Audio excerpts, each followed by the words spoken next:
Непростување. Се уште ли се љутиш? Добро, тоа значи дека и минатото се уште те контролира.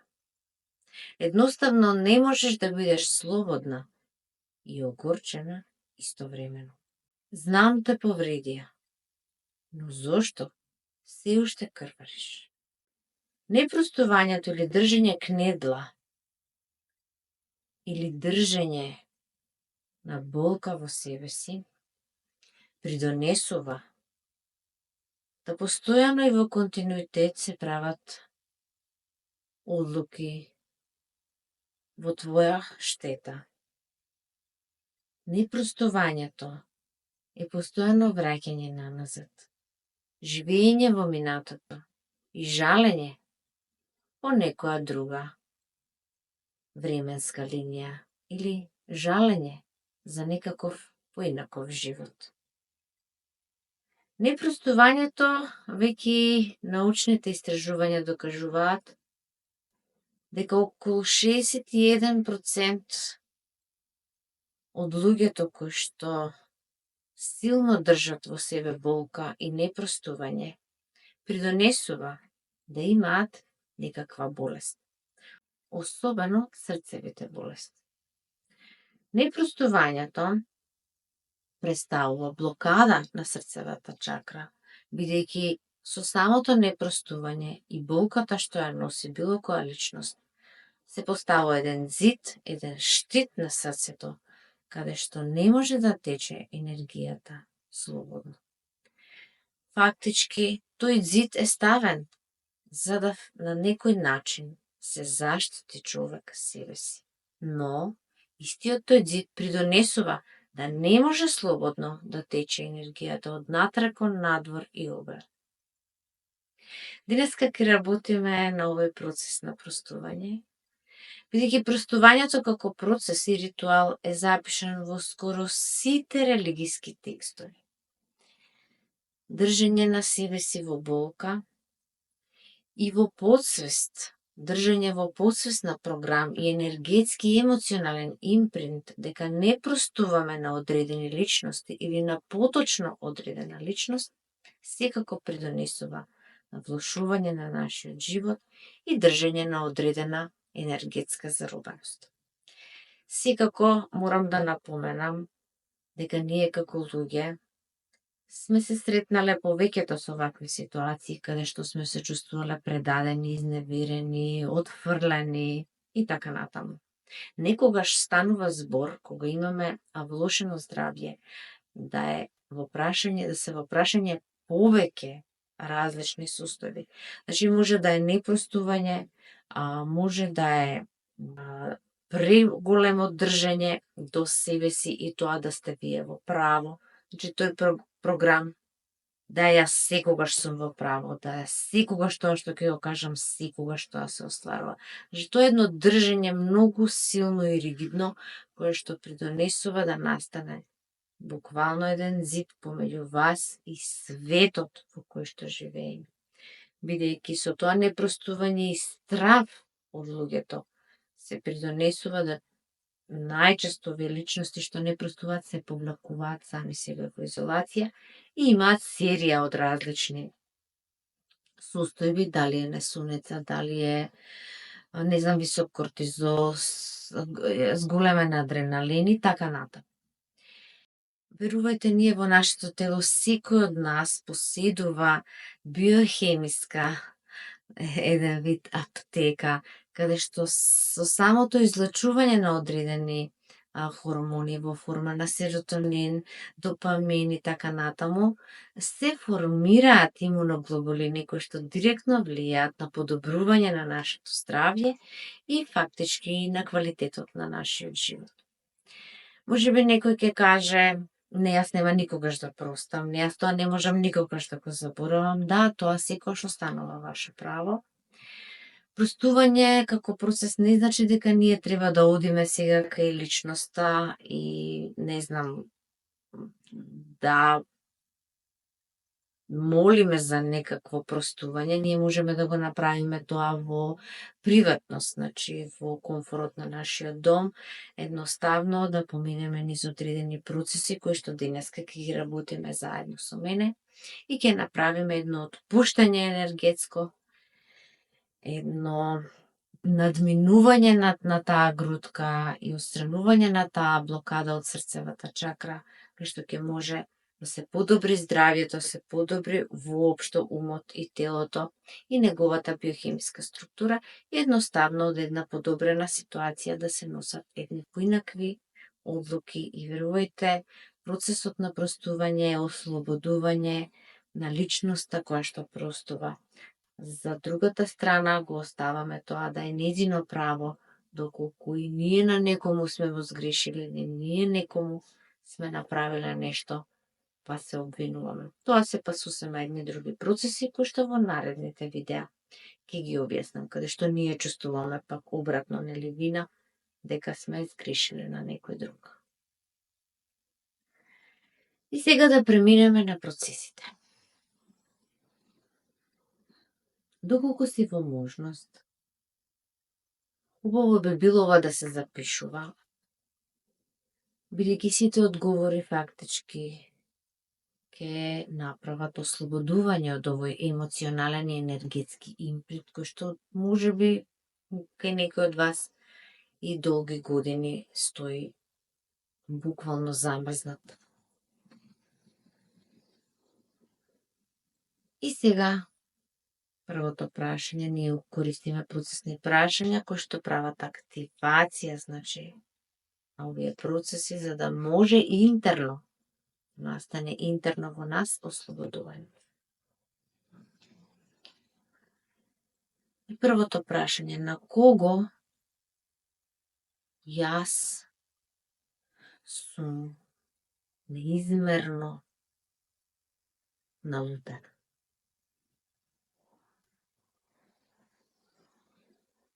Од кого чувствувам силна повреда?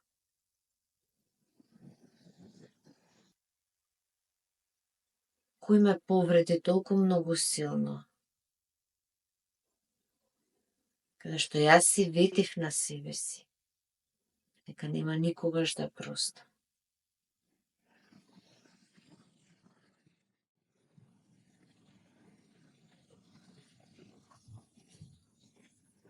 Која е таа личност?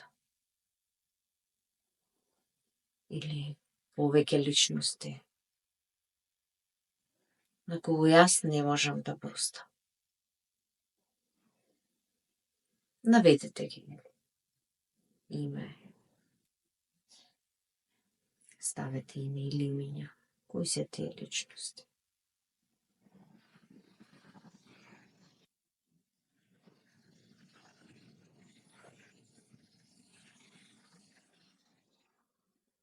И сега вратете се на моментот на настанот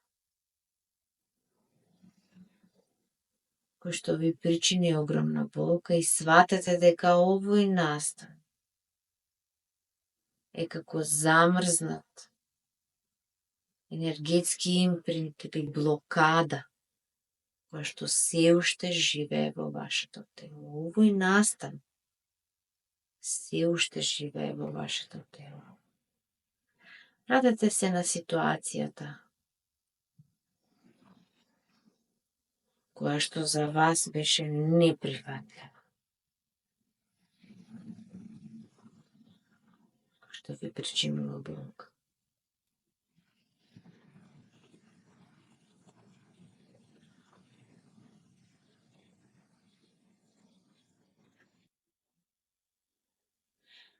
И сега запишете ја детално таа ситуација. Наведете опис. Се случи тоа, се случи тоа. Ова го викаме journaling или водење дневник, кој што е исклучително добра метода на човек сам во својот дом, еве со помош на мене и овие процеси, може да isпроцесира одредени емоционални блокади. Напишете го настанот детално. Или кој има па повеќе настани. Видете ги, одвојте време за себе си.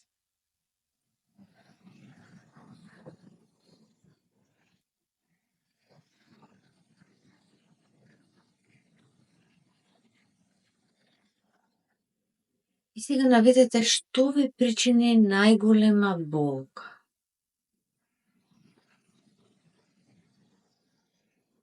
Каде ти се осети, се почувствува предадено, изневерено, отфрлено, навредено.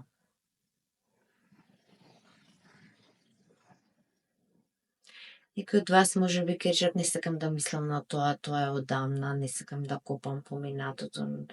Тоа останува секако како одлука на секој од вас, но непроцесирана болка само може да ве однесе во постојан лош сегашен момент и луѓето никако не поврзуваат непростување, да речеме, со несоница. Тоа никако не го поврзуваат, или непростување не го поврзуваат со изолација или отсуство на љубов. Никако не го поврзуваат. А тоа, ние имаме наша емоционална структура, имаме емоционално тело. И енергетски дел, фактички, кој што буквално во нашето поле прави блокади. Од тие блокади, вие на дневна база носите некакви одлуки кои што можеби не се добри за вас, па и за вашата околина. Затоа овие процеси ве уверувам дека се сосема солидни и може да ги работите во вашиот дом.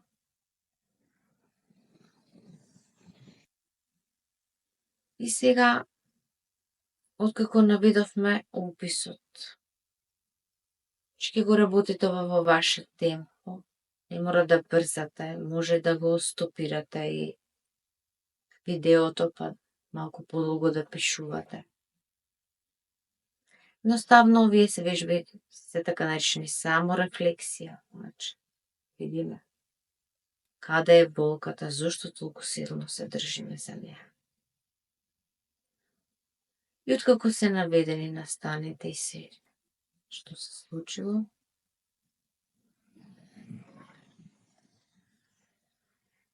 наведете како ти живееш со оваа болка. Како таа придонесе да тргне твојот живот во некоја насока.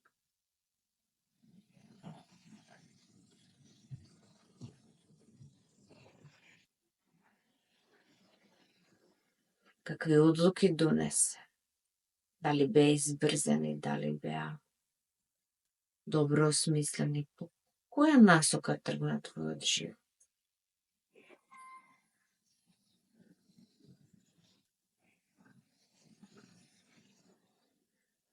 По која насока тргна твојот живот? А како требаше да биде?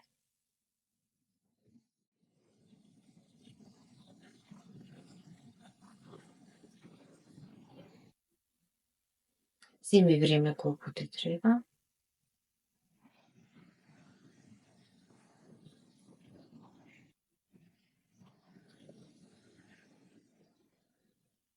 И преминуваме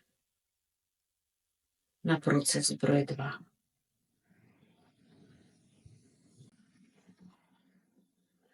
Најди во твоето тело каде живее ова непростување.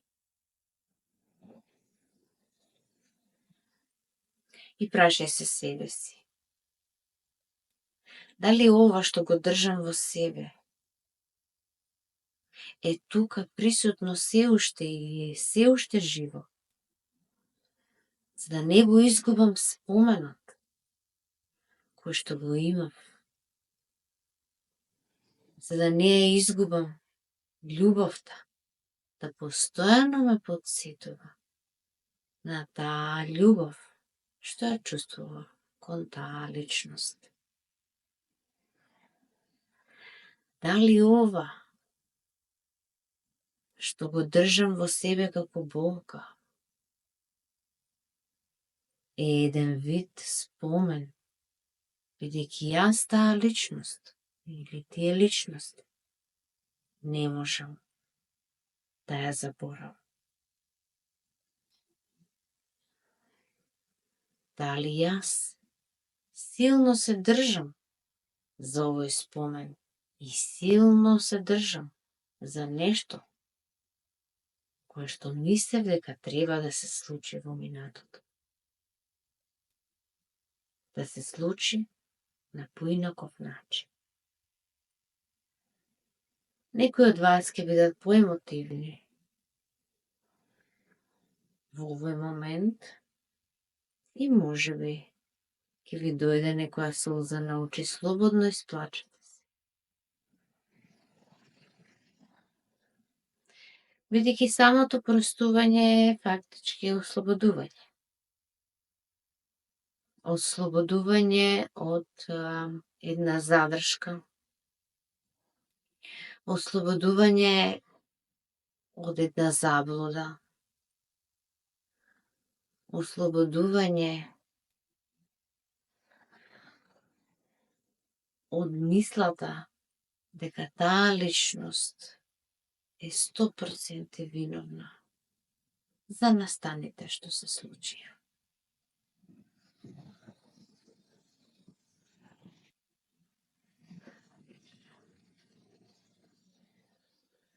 Можете да го стопирате видеово и процесот детално да го изработите.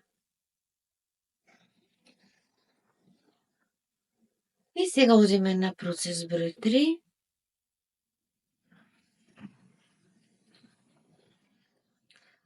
Ослободување од непростување. Некогаш ова ослободување ќе прекине и одредени кармички процеси,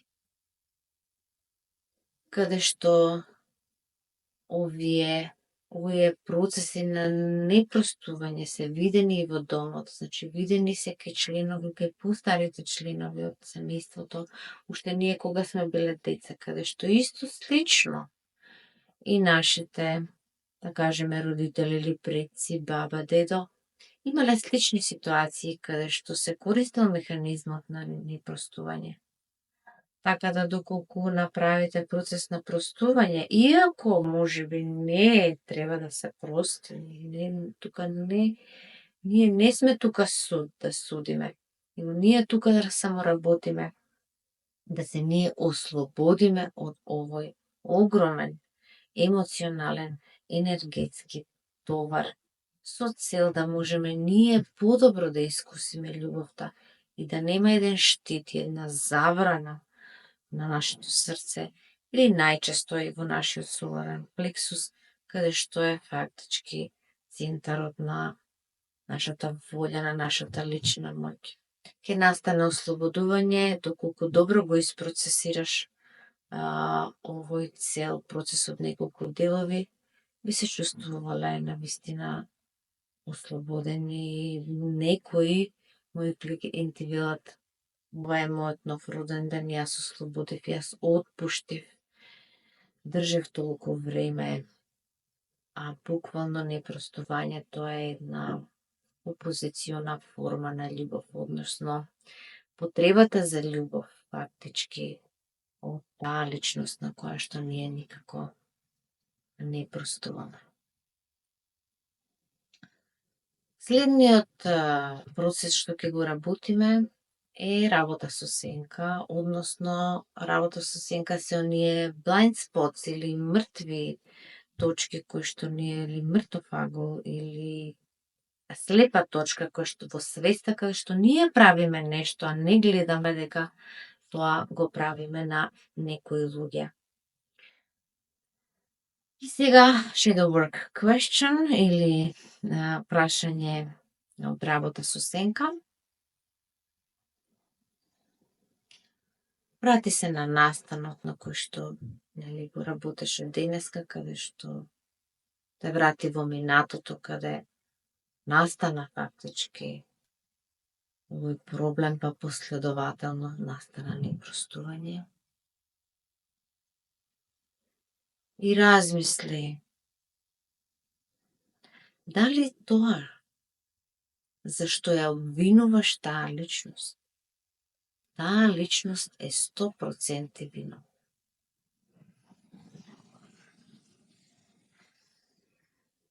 Дали за тоа што ти ја обвинуваш таа личност, една личност на која што не и простуваш, е 100% вино.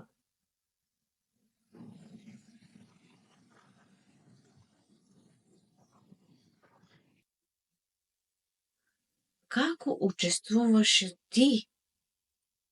Кои беа твоите активности?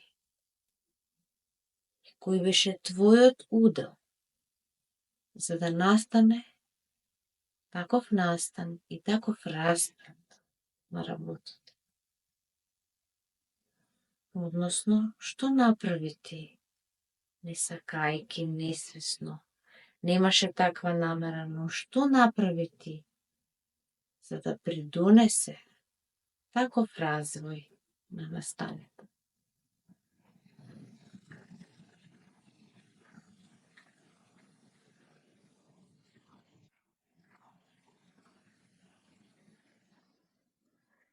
И последниот процес,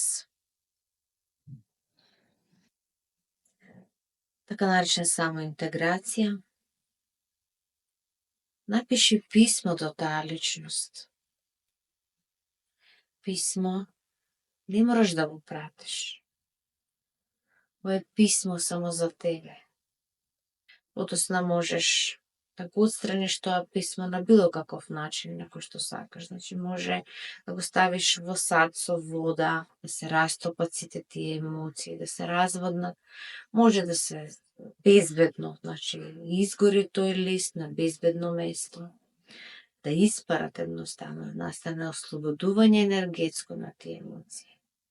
Напиши писмо до таа личност, зашто ќе наведеш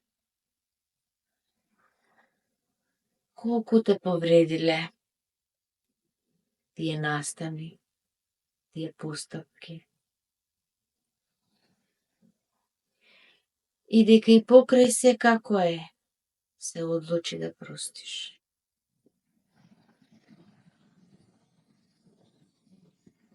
Да простиш и да отпуштиш.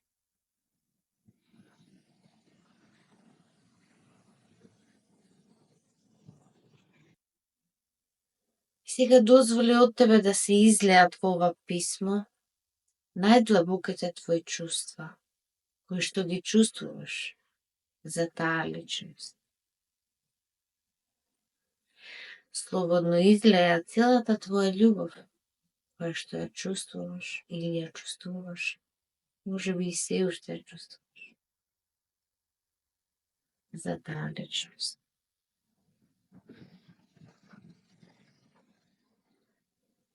Некои клиенти ме прашуваат, меѓутоа, ете, личноста е почината, не е тука, значи може да настане простување слободно, доколку и личноста не е жива. Убаво би било за сите оние што се похрабри, да го направат ова и лично, значи да настане лично простување. Особено е ова значајно доколку станува збор за членови од семејство, мајка, татко, брат, сестра, бивши партнер, поранешен партнер, поранешна партнерка.